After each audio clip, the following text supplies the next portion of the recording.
The seeds of revolution are falling on the fertile ground of Central America. Nicaragua's dictatorship overthrown. Unrest in El Salvador. Is Honduras next? The first seeds of revolution go back 400 years to the conquistadores who came seeking gold. But there was mostly silver here. The wealth that would prove more valuable than gold came later from the Canary Islands and thrived in the rich Honduran earth. New conquerors followed, able and ambitious men from the other America, North America, to build an empire on the harvest that turns into gold. In the 1890s, Richard Harding Davis, the U.S. war correspondent, got on board the banana train. There is no more interesting question than that of what is to be done with the world's land which is lying unimproved. Whether it shall go to the great power that is willing to turn it to account, or remain with its original owner who fails to understand its value. Lee Christmas understood. The New Orleans soldier of fortune and revolution maker for the Cayamel Company helped Manuel Bonilla seize control of Honduras in 1911. I will make you rich, give you place and power, once we have taken the capital. General Christmas's reward, command of the army, and for Cayamel, later to merge with the United Fruit, a lot of land free of charge for 25 years. Standard Fruit began its work, and together the two great banana companies divided the country's northern sector, including the main Caribbean port cities, into a vast U.S. enclave.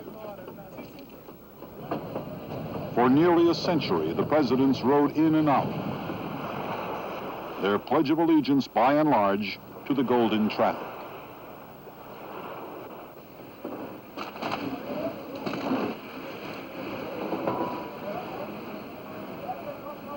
Yankee ingenuity overcame the problem of getting a highly perishable food to market in about a week.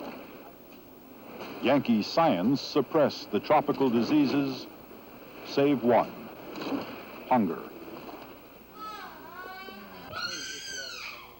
Honduras is the third poorest country in the Western Hemisphere, 84% of its traditional farmers earning less than $250 a year.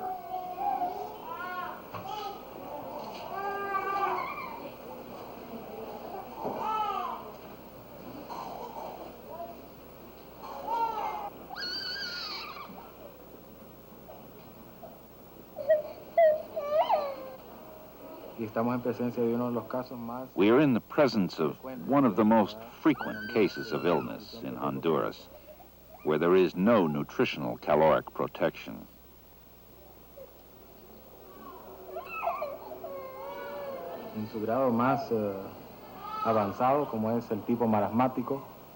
It's at its most advanced state in the child with a protein deficiency due to lack of food, that being due to insufficient economic earning by his parents.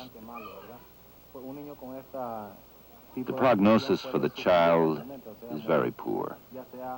A child with this type of nutritional problem can easily die long before he's brought to the hospital.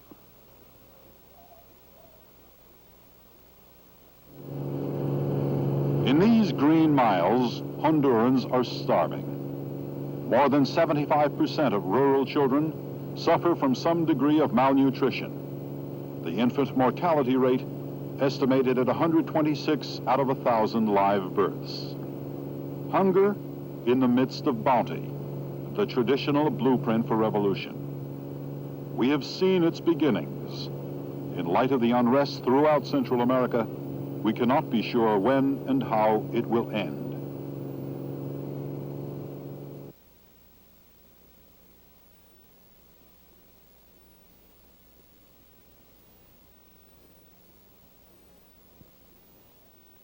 The economy of Honduras, indeed much of the best land in the northern sector of the country, is dominated by two U.S. multinationals.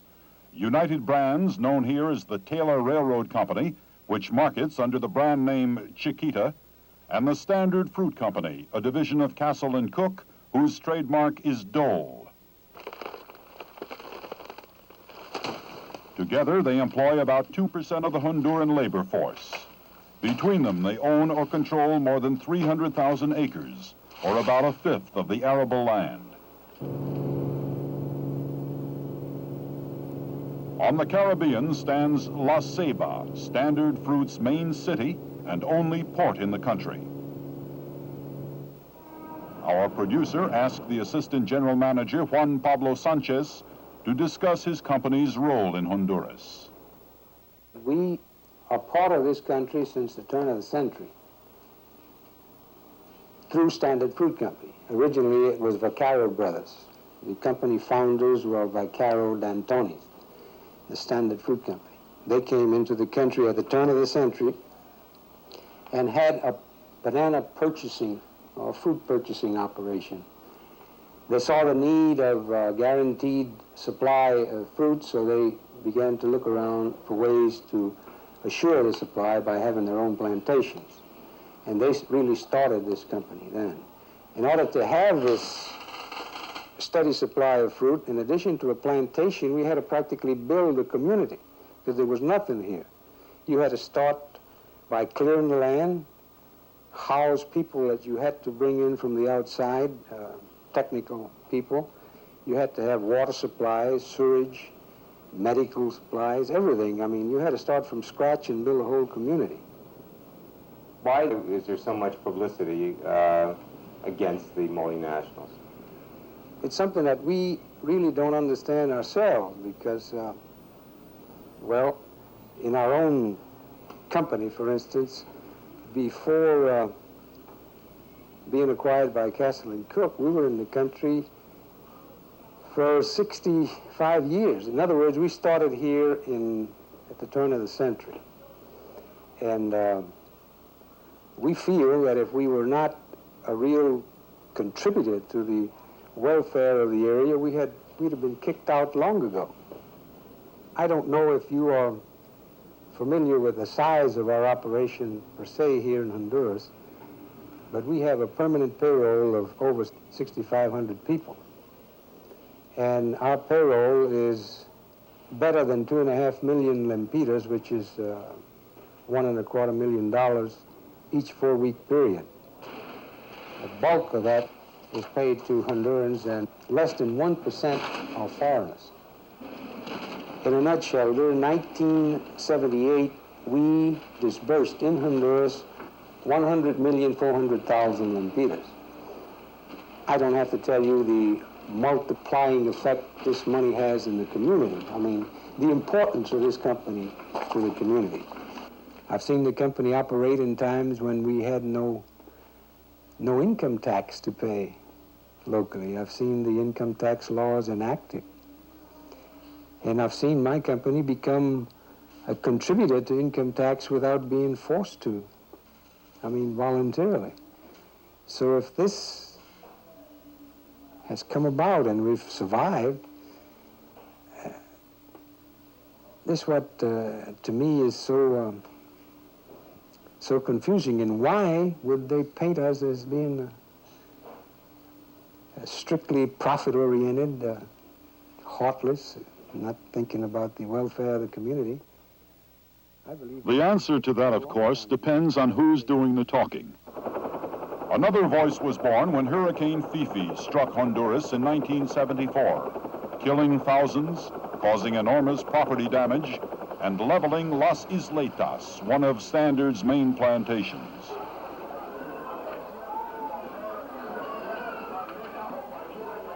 The company threatened to quit running the zone unless the government granted immediate tax relief so it could rebuild. But the government, under a land reform law, gave the Las Isletas zone to the peasants, who formed an association of workers with Porfirio Hernandez serving as its first president. La empresa asociativa campesina Isletas nació con 400 asociados. The enterprise began with 400 members, and then, with the further incorporation of ex-workers and peasants, it arrived to its complete number of 1,200. We tried in every way from the beginning to maintain a democratic structure that allowed for the participation of everyone. We started by fixing a salary for each member at 4 lempiras a day, $2. As the economic situation of the enterprise improved, we raised the salary to 6 lempiras a day, $3. Then we started a plan whereby workers could work by contract, by which they could increase their income.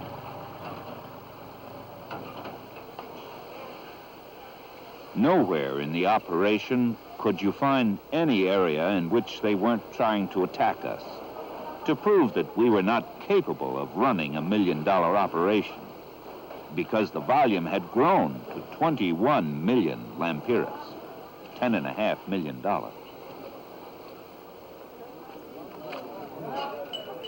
And we developed a program of massive education to eliminate the illiteracy that existed at the beginning.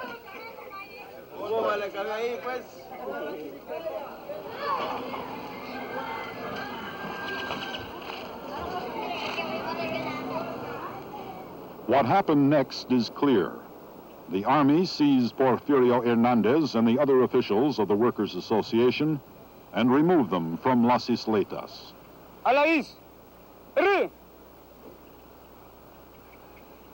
We were made the subject of political accusations. We were accused of the misuse of funds.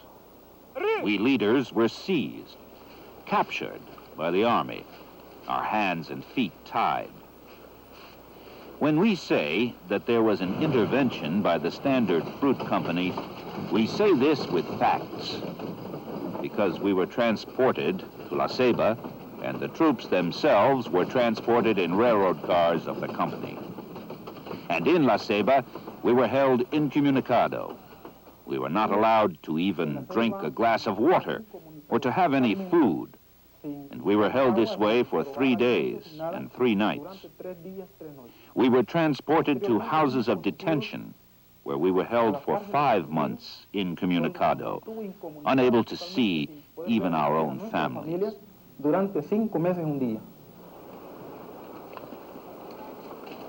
From Las Isletas, we traveled west about 2 hours to talk with a missionary from St. Louis who was familiar with the story of the military seizure of the leaders of the Las Isletas Workers Association. It was Sunday afternoon, and we found him at home. Padre Guadalupe, as he is known here, told us that he had been in Honduran jails twice and didn't wish to go back a 3rd time. So he made us promise that we would not broadcast any part of our interview in the United States for at least 6 months, and that we would never permit the film to be shown in Honduras. I have personal problems with the authorities of the government, but also the authorities of the church, and they definitely would be very unhappy if I would be making statements like this that would be coming out here in the country, which would cause problems for the whole church here. I've been here for 15 years now, and I've become a Honduran citizen, so I love this place very much, and I love the people very much. Well, I wonder what you'd like to know. Whatever you know. Uh-huh. Yeah, sit down here. Okay, let's sit here and talk.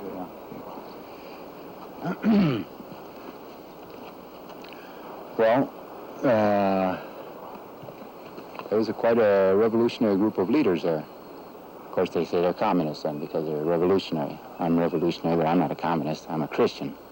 And they were practically trying to, might say, wake the people up who were working there so that they'd realize they were being exploited, even though they were now owners of the banana camps, but all the bananas went to the Standard Fruit Company always, and the biggest profits always go to the United States.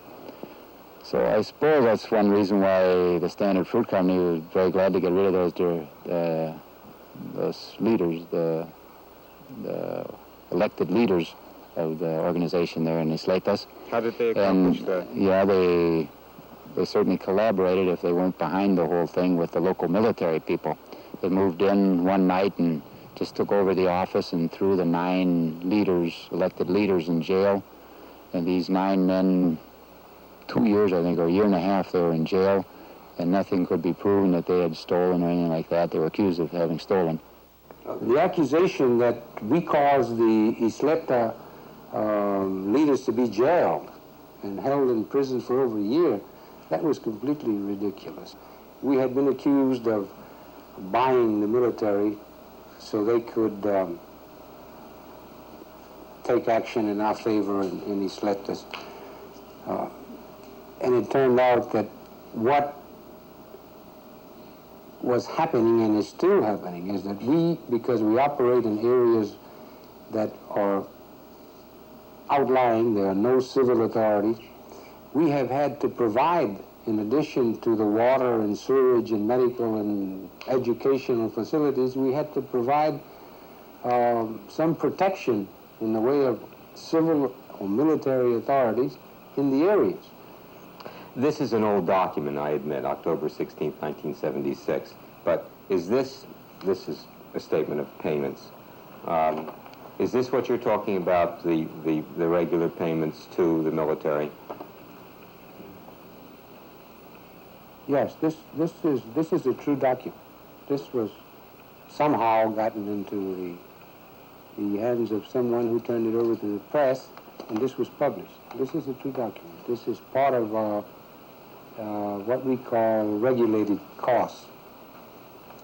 This came about in our company after the famous Banana Gate vibe, that our top management felt that we had to get all of these payments out in the open so no one could be, it wouldn't be misconstrued by someone. So that is a true document. Now, I guess we were talking about Lieutenant Colonel Alvarez, who is the recipient of these payments. Yeah, the reason why Colonel Alvarez received these payments, you see, he's one, but it's really not only to Alvarez, it's other officials that were getting certain amounts for services rendered. Alvarez at the time was the head of the 4th Battalion, who had jurisdiction over our areas of operation. So we had to pay through him the people who were out in the field. Before Alvarez, it was Arias. It was Lieutenant Colonel Juan Angel Arias. He was the 4th Battalion commander, and he got the payment. But both he and Alvarez did not receive this money themselves. It was paid to their disbursing officer in their presence. The disbursing officer came in and counted the money as he got it in front of their presence. He didn't get the money. So that's what we've been doing, and we've been doing this for many years. I can recall way back into the early 40s, and even before then. Lately, and I'm very happy that it happened, because of what was published, we now have this more official. In the past, it was handled more or less undercover, because the military didn't want to be accused of being collaborators with the banana companies. Today, it's all above board, and any auditor can come around and look at it. And we're happy over this, because the military have become aware that it's not necessary to hide it. There's nothing there to hide. Lieutenant Colonel Gustavo Alvarez gave us permission to photograph his troops at his new headquarters, and at first appeared receptive to an interview.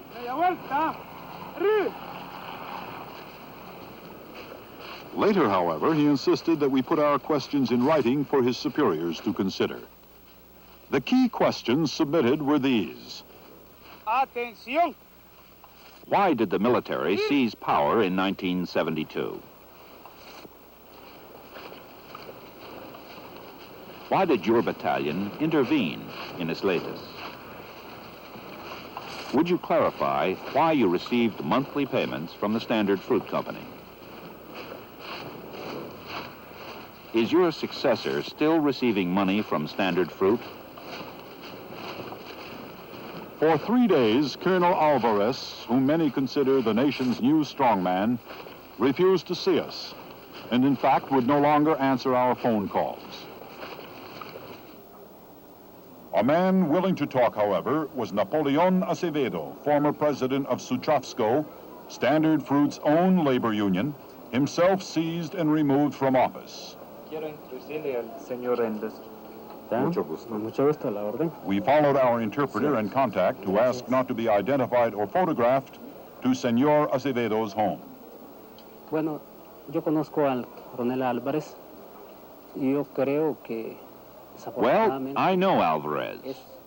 I believe that, unfortunately, he is one of the officers of our army who, in the face of the economic, social, and political problem before the country, believes the solution is to repress the working class, repress the people. La solución es reprimiendo a la clase obrera, reprimiendo al pueblo. In this country, there are two ways to break up the directive council of different organizations. One way is to accuse of embezzlement. The other is to accuse of being a communist. The campaign that was initiated there was an anti-communist campaign. We were not a communist leadership. The unions are, as you know, heterogeneous organizations where there can be communists, Christian Democrats, liberals, and atheists, religious people, and so forth. Los sindicatos son organizaciones heterogéneas, donde pueden haber comunistas, donde pueden haber demócratas cristianos. The Standard Fruit Company has been operating in this country for more than half a century.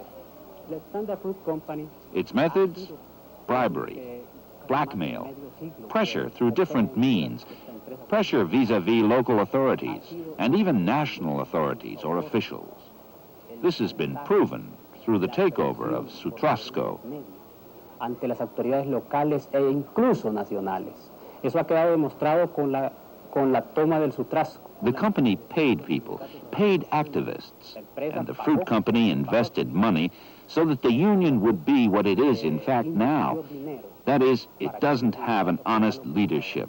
The leadership was imposed by military force. Julian Zambrano is Secretary General of Sutravsko, the company's labor union. La directiva pasada sí era de tendencias comunistas. The former leadership here was of communist tendencies, and they weren't just communist. But the monies, the funds that came into the treasuries of this union were used as propaganda on behalf of the Communist Party.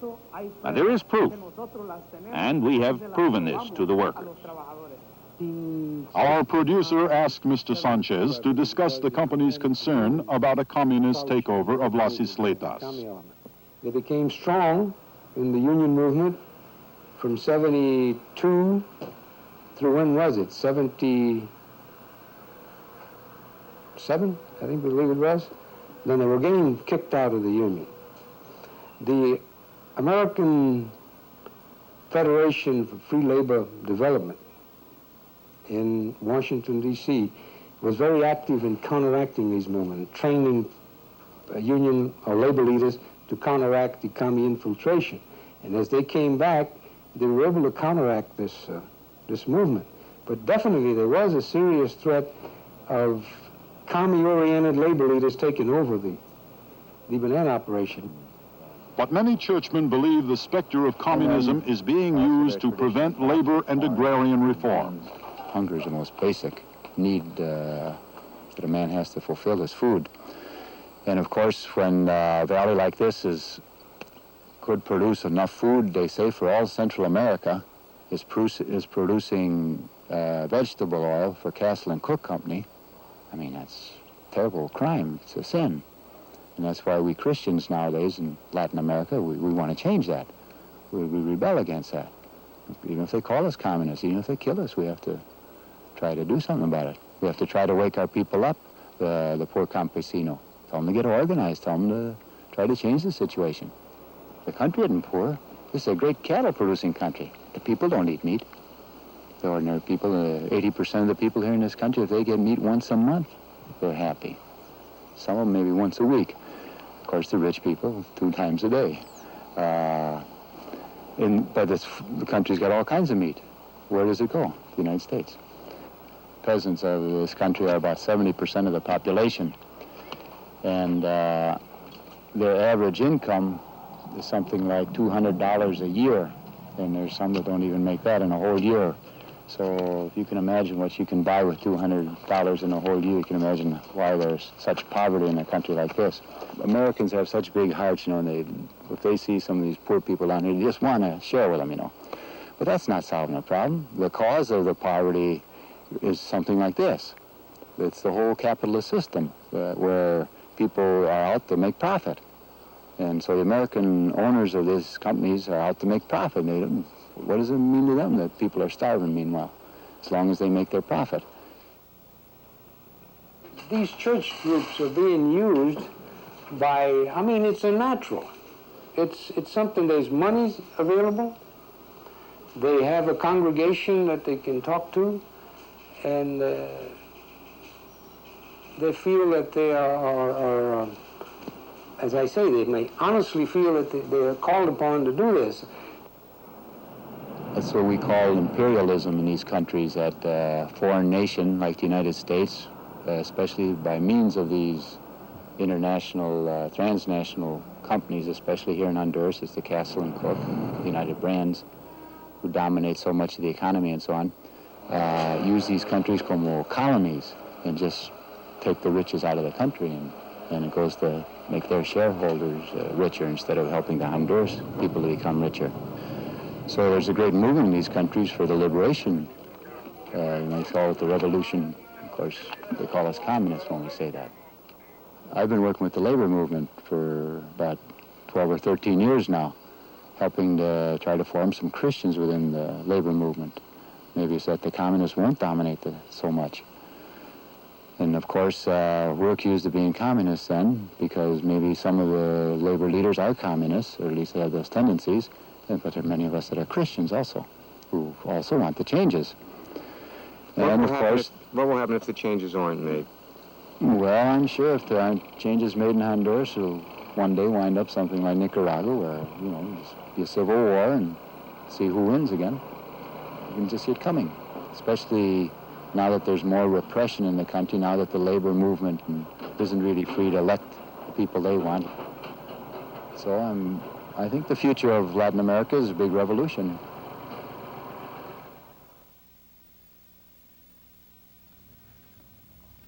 A second program on the role of multinational corporations in underdeveloped countries will be broadcast on Directions early next year.